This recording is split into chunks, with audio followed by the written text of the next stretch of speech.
Hey kids, it's time for Conscious Embodiment with Dr. Michael Lennox. I'm here with producer Zoe. I am your host, Dr. Michael Lennox, and we are here to talk about the astrology of October 17th through the 23rd. And I'm sure we're going to do some dream stuff as well, too, Zoe. Yes, absolutely. Someone asked me this last week, and I had to explain to them the 3 parts of Mercury retrograde. But now it's officially over, right? Yeah. In fact, it is officially over. And I'm so glad that you're at a point where you know the 3 parts of the Mercury retrograde cycle. This is listen, some of the people who listen to this podcast are astrologists in their own right. Right. And then there's the people who are swimming in I'm overwhelmed by this information, but I think it's interesting, so I want to learn. And then there's the people in the middle who actually are learning as we go. And so it is so important to understand these 3 acts of every retrograde cycle, including the Mars one that we're still in. In fact, Mars has got 2 more weeks before he turns around and goes retrograde. And everything you need to know about how to get through November, December, and the first 2 weeks of January with regard to challenging decision-making and Mars consciousness of actions, goals, and the physical body, you get that information during this first section, right? So be paying attention, kids, to all of the choices you are making and decision-making experiences that you're having this month, last month, through the next 2 weeks, because then Mars goes backward on October 30th, and we spend 2.5 months with him moving backwards. That would be the second act of the retrograde cycle. And then he'll Wait, turn you're around talking about mid-January. Mars or Mercury? Yeah, no, I'm talking about Mars and Mercury. I'm just sort of giving a kind of a sense of every retrograde of a personal planet has these 3 acts that are very important. Got it. And so I'm talking about Mars because it's the one that's still relevant, because Mercury, in fact, which we'll talk about in a minute, is in his free and clear. As of yesterday, it's actually a beautiful moment that we cross into some diminishment of communication challenges with no retrograde in sight. But with regard to Mars, we're in that first act for another 2 weeks. And then when he turns around and goes backwards, that's the second act of any retrograde cycle. We'll be processing decision-making, our relationship to goals, ambitions, and the body, etc. And then wrapping up in the months that follow when he turns around in January. And every Mercury retrograde cycle does the same thing. The last 2.5 weeks has had Mercury in his third act wrap up. And as of yesterday, he finished the entire cycle. He hit 8 degrees of Libra yesterday, which is the point he started at 2 months ago. So as of today, Mercury is in what I call the free and clear posture. Period of time when he's moving for 2 months without any retrograde in sight. And then at the end of December, he'll do it all again because every 88 days for 22 days, he's moving backwards. But for now, this is a great time for direct communication, for putting things into action that require mental and intellectual descriptions and the mind and words and writing and communication will be easier, more direct, more clear, without bumps that are typical of a Mercury retrograde for the next 2 months.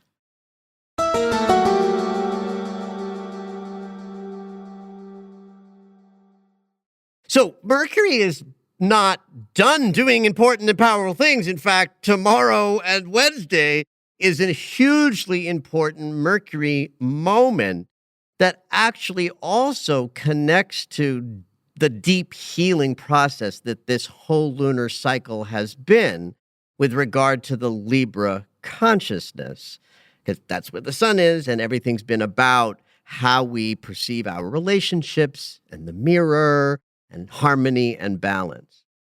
So to understand what's happening these couple of days, I think it would be best if I go back a little bit and talk about the relationship this entire lunar cycle, especially from the full moon on, which we're still wrapping up. We're in that sort of last week of the lunar cycle right now. But in the second half of the lunar cycle, from the full moon on, you've had the sun, then Venus, and tomorrow now Mercury in Libra opposing Chiron, the great healer. So just picture that for a moment. Don't close your eyes if you're driving. I was about to close mine. So conscious awareness, sun, that's like what we're aware of. Venus means how we are relating to our emotional body when it comes to love, relationship, and harmony, balance, and the mirror consciousness. And now Mercury, perception. With that much of our personal experience, the only body that's not in there is Mars, right? And Mars is off on the other side of the cosmos in Gemini doing all kinds of mechanizations in his retrograde preparation. But Sun, Venus, and tomorrow Mercury opposing Chiron means the healing is unavoidable. Yeah. Like nobody escapes an opposition. Mm-hmm. You might think you're escaping, but really the swerve to avoid the crash is a thing. Mm-hmm. The crash might be an option. A dance is probably preferable. Either way, you're making a decision. That's right. That is for your Either way, learning you're bumping process. up against something, yes, that you cannot avoid. Right. So when it was the sun doing this was just before the full moon. So it was part of the full moon's energy was not only an awareness of the wounded spaces we were working with and therefore the healing that might be possible. It was with the full moon itself, which was like, I was describing it as like a psychic surgery of healing. Mm-hmm. And part of why I used that language was because the sun was opposing Chiron. And so was Venus.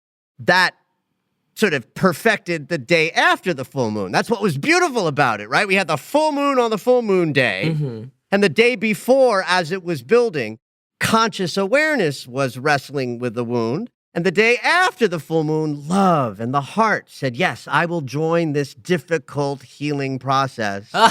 Read me, Michael.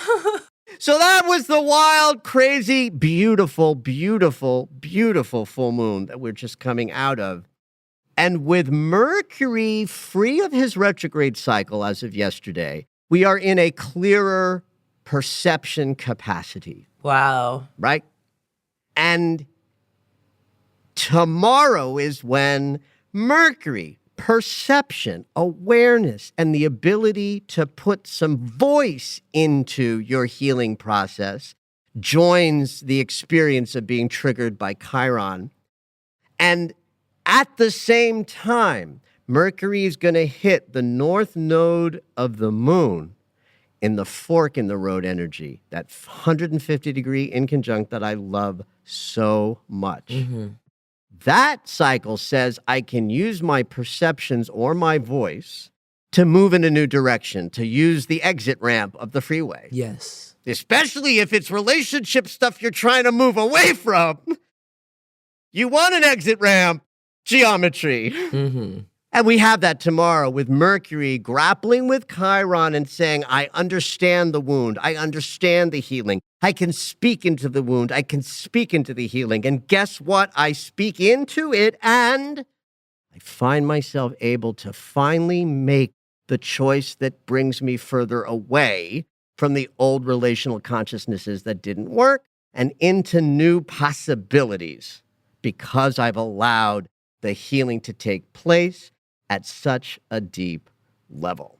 I think this is good news. I think it's great news, Yeah. honestly. Listen, when this lunar cycle is over and we look back at it, and anyone would be hard-pressed not to be telling some sort of a story of making new choices in regard to who and how you relate, who to and how you relate to others by virtue of some measure of inner healing. Yes. Some more than others, right? I'm in Yeah. my second Saturn return, baby. So you know that my lunar cycle was pretty intense, although I had a beautiful, loving experience of that full moon because of the way it was hitting my chart. But nobody is escaping the healing process of our relationship consciousness. And this week, I'm telling you, nobody's escaping, certainly these first 3 days of the week, seeing some new way of operating that is a higher level of awareness and new territory that you can operate in because you've allowed some deep healing to take place.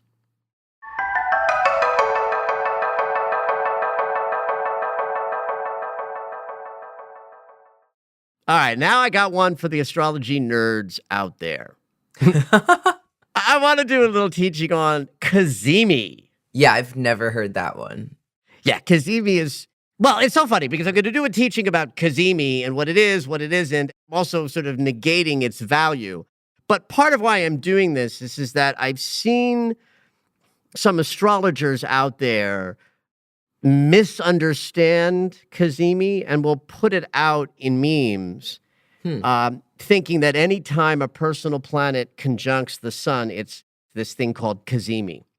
And so Venus and the sun are coming together this week on Friday, which is a huge moment for us. It's an important yearly cycle that I want to talk about because it has some significance, especially this year. Right. Because of what Venus has been going through this Right. year. It's a very important awareness moment.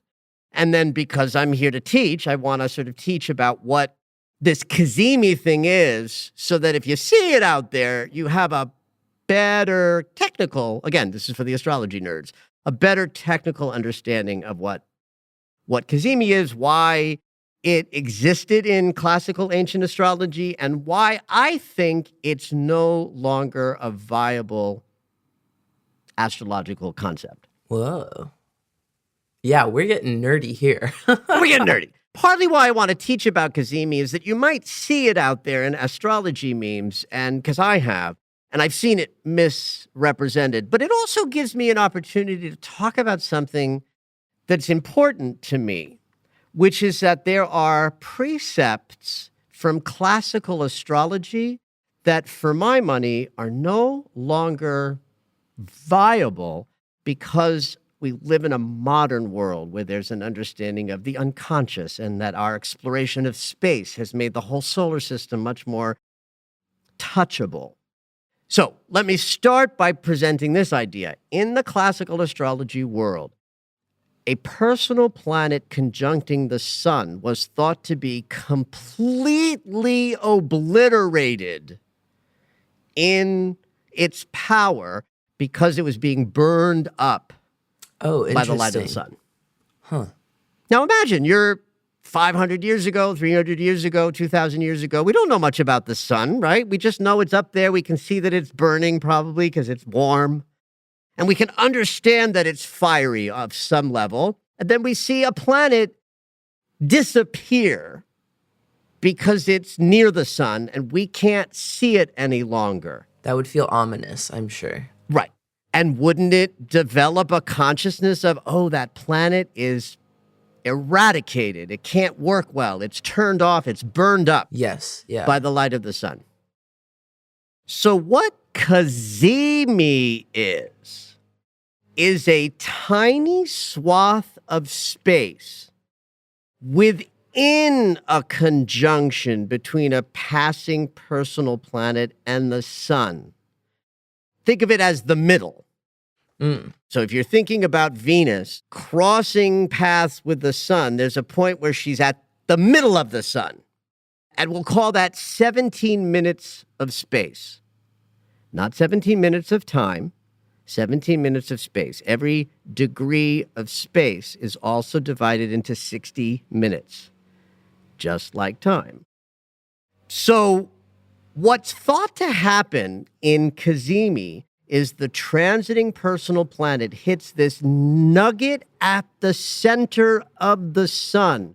And for that brief period of time, called Kazimi, the planet is thought to like wake up, to be present, to be viable, and then to slip into this combustible place where it's burned up again until it gets, a few degrees away from the sun. So, what astrologers out there will do when they're misrepresenting this, they will simply call Venus conjuncting the sun Kazimi, or Mercury conjuncting the sun Kazimi. But that's not it. Venus conjuncting the sun on Friday is a transit. It's a conjunction. Kazimi would be a tiny bit of time when Venus is in a particular little place within that transit that's called Kazimi. And I think it's irrelevant. And here's why. Back to 200, 300, 400 years ago, when we didn't know anything about the sun, and we would imagine the fire of the sun burning a planet up, rendering it incapable of its consciousness, that makes sense. But we've been to the sun, we've flown around it, we've studied it, we watch it, we look at it with technology, and it's not the mystery that it was. No. We've taken pictures of Mercury crossing in front of the sun day by day as it does that. So we don't live in an ancient consciousness where something is burned up by the sun, because our consciousness has expanded to include awareness of the sun. That's scientific and technological.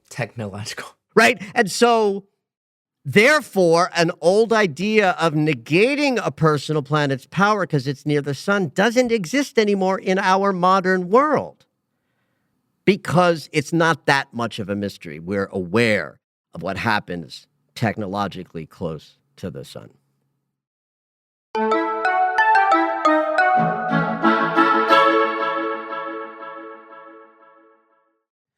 I have a further nerd question. Where does the word Kazimi come from? What's the root of that? Oh, it's an Arabic term that has a translation of like in the heart of. Oh, so like in the heart of the sun. So So in fact, if it's an Arabic word that sort of got us this word Kazimi, if it comes from that area, then Kazimi as an astrological concept might very well be something that comes from Arabic astrology. Mm-hmm. I don't know the history of astrology quite. Like, my basic understanding is, 6,000 years ago, Babylon, 4,000 years ago, Zoroaster, 2,000 years ago, Greece, and here we are. Mm-hmm. Right? But we also borrow Arabic astrology in Western astrology all the time. Yeah. There's a thing called part of fortune that's almost every Western astrologer uses. That's straight out of Arabic astrology. Interesting. It's a little calculation of where someone's sun is, where their moon is, and where the eastern horizon is. And it creates a kind of best seat in the house in the chart, a point that represents someone's sort of greatest fortune, part of fortune. So if we borrow that from Arabic astrology, we probably borrow Kazimi from Arabic astrology just by virtue of the origin of that word. So great question. Although I got to tell you something. I am not a historian, kid. So take everything I just said with a loose grain of salt, that I know a bit about astrology and I have an authoritative tone of voice. So everything I say sounds like I know exactly what I'm talking about, and I don't always. Okay. But I can talk authoritatively about the power of the sun coming together with Venus on Friday because it's more important this year than perhaps in any other year. And this is something I have said on this podcast a number of times and will probably keep saying until Venus returns to Capricorn again, where she hung out with Pluto for 2 weeks in January of this year. I keep harping back to that retrograde because it transformed us from the inside out with regard to our emotional bodies and our perceptions of love and how we relate intimately. I always have to remind people that finances are part of Venus's thing, right? So because of that powerful retrograde and hanging out with the death rebirth planet Pluto for 2 weeks, every Venus transit until she returns to Capricorn 2 years after she was there last December and January will bring this transformative energy with her. Right? So when Venus opposed Chiron the day after the full moon, part of that full moon, she was bringing the transformative power she now has because of her congress with Pluto early in the year. That made the healing potential of this lunar cycle exponentially higher than it would have been had she not gone through a powerful retrograde like that. So we have this full moon a week and a half ago that was triggering to our wounded experience, our healing experience, as I talked about a few minutes ago. And so you could even add to this that, well, Mercury coming out of his retrograde and in his free and clear this week sort of puts our mental perception experience of the healing process we're in, something that activates Monday, Tuesday, and Wednesday of this week. And then we're kind of done with it. Our perception have caught up. And then on Friday, we get the benefit of our conscious awareness connecting with our emotional body and our heart centers, Venus, to have an integration experience that will land on all of us, even if it's something we can't feel because it's not going to come from a circumstance or an event as much as it's going to come from a sense of integrated awareness generated by or reflecting the transit of the conscious awareness of our sun, incorporating all of the wisdom and healing that our hearts are carrying with them through this lunar cycle, driven by the oppositions to Chiron, and now integrated this week, with the beginning of the week having our mental body whisper to us, hey, that path, not the old one. And then Venus and Sun on Friday rather, can sort of come along and say, ah, yes, I am more aware, Sun, of what my heart really needs, Venus. And it kind of gets encapsulated in a kind of consciousness, awareness experience as we move through this weekend.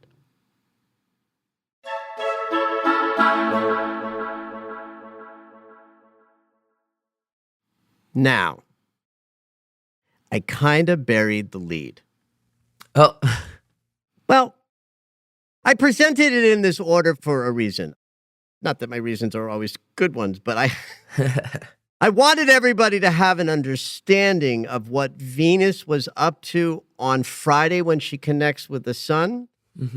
But I left out what's coming our way on Wednesday of this week that is a part of this entire week's consciousness driven by Venus conjuncting with the sun on Friday and Mercury pointing us in new directions at the beginning of the week, because smack dab in the middle of the week, Wednesday, meaning 2 days before this integration that I'm just laid out as being like the nicest thing that happened to your heart in a while, and it is.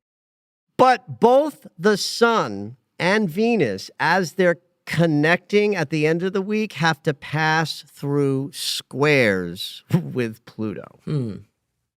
That would bring a lot of gravitas to it, no? Totally. Well, and think about it.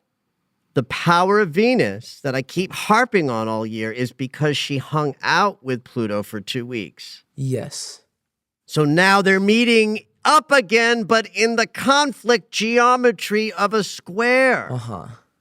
So it's kind of like, well, what's the conversation? It's like Venus said to Pluto in January, this is so hard. And Pluto said, I know, baby, but just surrender to it. Like if you just surrender to the hardness of it, you just let yourself die to self and be reborn as I am doing. This is my Pluto voice. All will be well. You will love deeper than you ever imagined. Right? That's my imaginary conversation between Pluto and Venus in January. Well, now the conversation in the middle of the week is like, what the fuck were you talking about, Pluto? Ow. Ow, this is hard. Because squares are about conflict. an obstacle, right? So the love button has to bump into change in a difficult way in the middle of the week. Sun and Pluto in a square is also about facing shadow, like undeniable bumping into something from the unconscious, rising up and saying, you need to address this, or I'm going to trip you to the curb. Always with the Sun and Pluto, it's about shadow, right? And so a square is the hardest geometry of conflict and obstacle that there is. So every twice a year when Pluto and the Sun square, we are in awarenesses of problems that rise up from power struggles, shadow stuff, hidden things.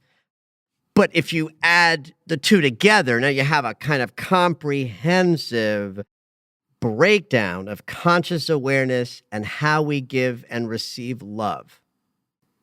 Now, before anybody hears that and go, I don't want this week, put it all together.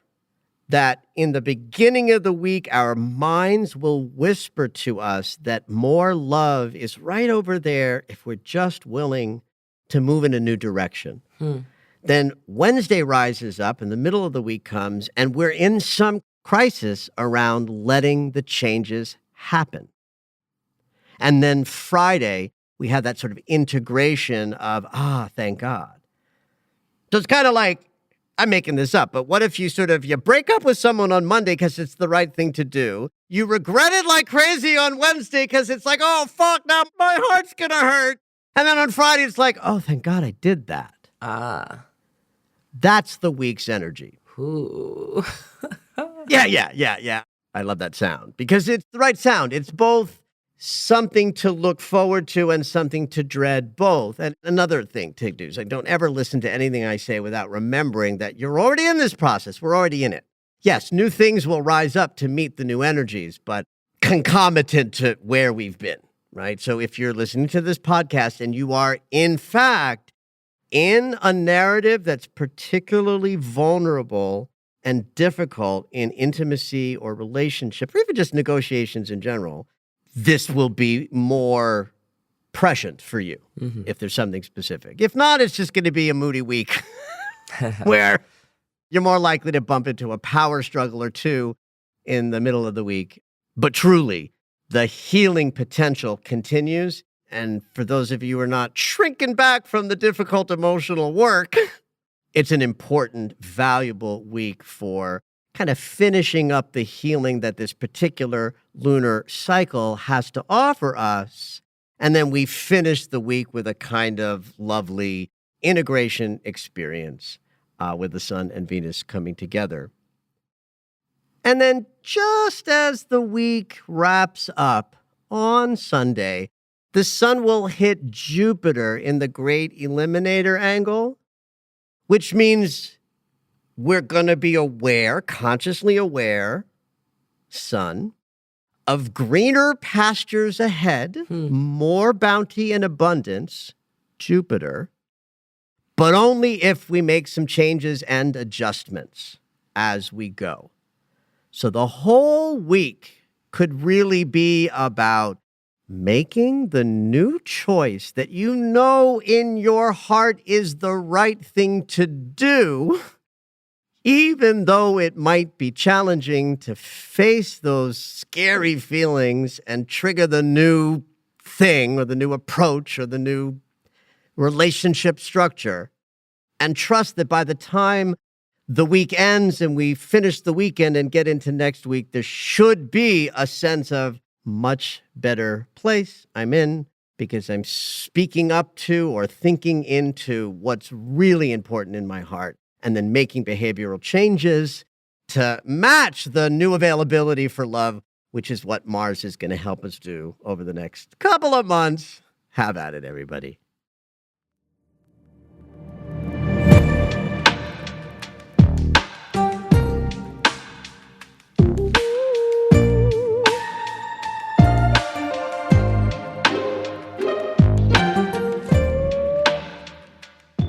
All right, it's dream segment time. Every week, Dr. Michael will interpret dreams that are sent in via email or take a live caller. If you would like your dream interpreted on the podcast, you can go ahead and email us at dreams@michaellennox.com. Hopefully your dream will make it onto the show.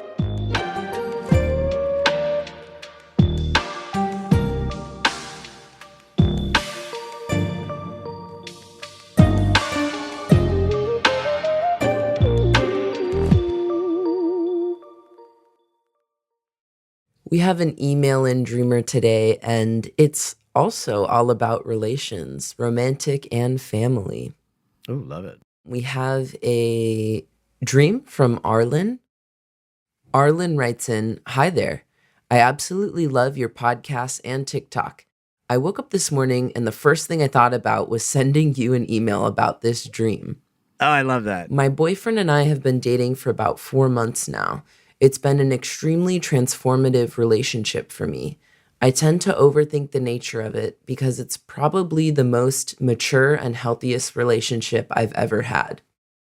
Anyway, my dream starts off with him in a hotel room alone. I had my family with me and nowhere to stay, so I just took the initiative to stay there since he was alone. I was afraid he was going to get annoyed, but he actually enjoyed my family. The weird thing about this dream, though, was the elevator that everyone was using. It was super sketchy, and it seemed to work for everyone except for me. Every time I rode on it, it was super scary because of how fast it would go up and down. One of the times I tried to use it alone, it started malfunctioning and leaving me to use a different one. When I got to the other elevator, I hop on. This dream is killing me already. I can't wait to get to the interpretation. Keep going. Yeah. When I hop onto this other elevator, I hop on, and the next floor it landed on, there was a whole group of people trying to get on. It was so weird, and it was really hard to get out. During the whole dream, I had a hard time getting to my boyfriend. I'd had conversations with people asking for reassurance because I was so scared to annoy him for having my family over. But every time I did find him, it was sweet and he was fine. Can you help me interpret this? Thank you, Len." Wow, wow, wow, wow. First of all, the description that she provided and the dream itself is so reflecting each other. First of all, Arlen, congratulations, truly, truly, from the bottom of my heart, congratulations for being in a dating experience where you can say those words. Yeah. Most mature relationship you've ever had. Bless that.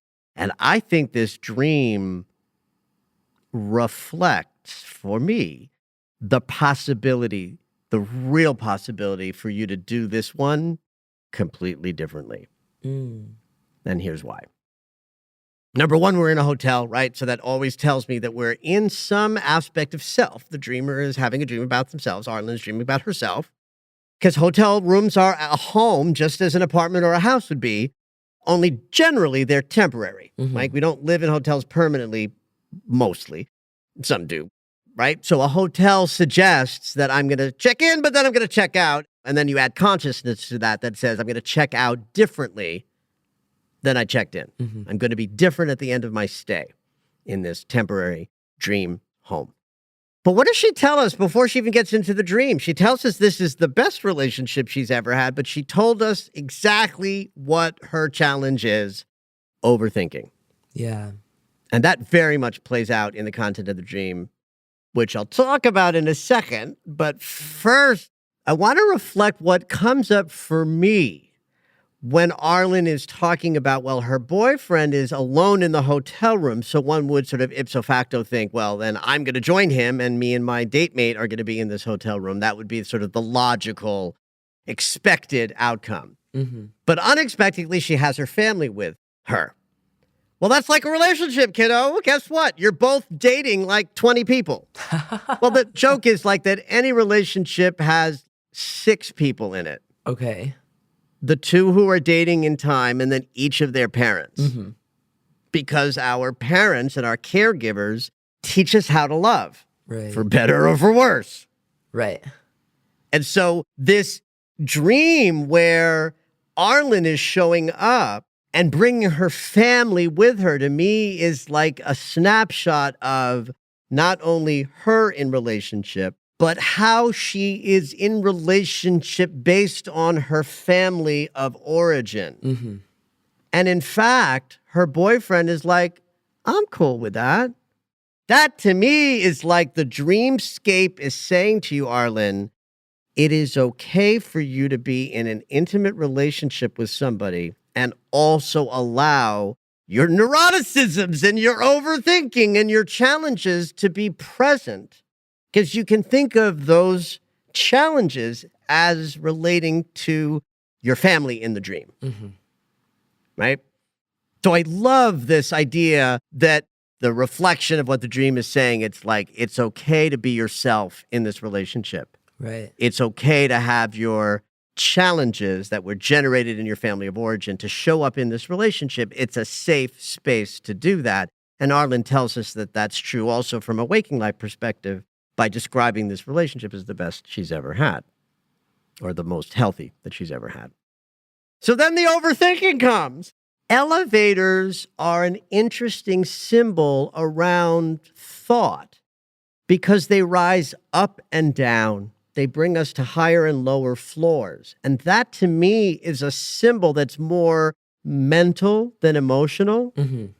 Like we think higher thoughts as we rise up to higher floors. We're exploring lower depths of thought in lower floors. And we are easily able to go up and down between our higher thoughts and our lower thoughts when our elevator is working well. The kind of thing where it's like you can take the elevator to a lower floor and have an argument because that's a lower consciousness. But if you want to resolve that argument and come into smooth conversation, you just get into the elevator and go to a higher floor, right? So that's my setup to understand elevators as it relates to thinking. Another way that dreams often reflect our thinking process is by virtue of how the dreams are peopled. Because everybody in the dream is you or some reflection of you. In this elevator consciousness, there's this overwhelm of other people. You know, in different iterations, everyone's in the elevator in one set, then she finds another elevator and a whole bunch of other people want to get on. That to me is a symbolic reflection of Arlen's overthinking. All of those people are like all of the thoughts. All of the thoughts getting in there and interfering with her ability to go up and down and smoothly address the casual conversations that happen on floor 3 to the higher level needs of a conversation that's happening on the 12th floor. She can't do it because it's just too many people and it's crowded and it's not working and it's all fucked up. That's Arlen overthinking.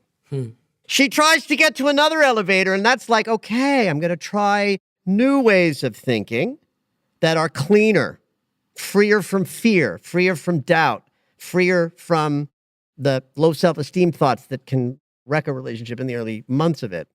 And what happens is those thoughts want to get back in, right? So I like the fact that she's able within the dream to choose a different elevator. I don't know, I like the fact, but I respect the idea that as she does that, the thoughts are trying to get on and sort of ruin her elevator experience. Because if they come on, it's going to malfunction. So the good news is she's halfway through this sort of idea of letting go of the fearful thoughts that can ruin a relationship experience when we don't feel deserving of it or we're too worried from the neck up. But the dream is telling us that it's not a clean and complete, like, readiness to operate more smoothly. I like that. Like, I think this dream reflects a 4-month relationship perfectly. It doesn't strike me as a bad news dream at all. It, in fact, strikes me as a fabulously good dream because 4 months is the period where the limerence is starting to sort of slip away into real intimacy. Limerence is a term, Jung used to use this. He talked about that blush of early relationship when each person is projecting their best sense of themselves onto another human being and falling in love. If two people do this at the same time, it's called a relationship. And that feeling in the first 3 months of connecting with someone is where all of the yummy happens because it's a projection. We're not quite showing up fully, nakedly, and messily.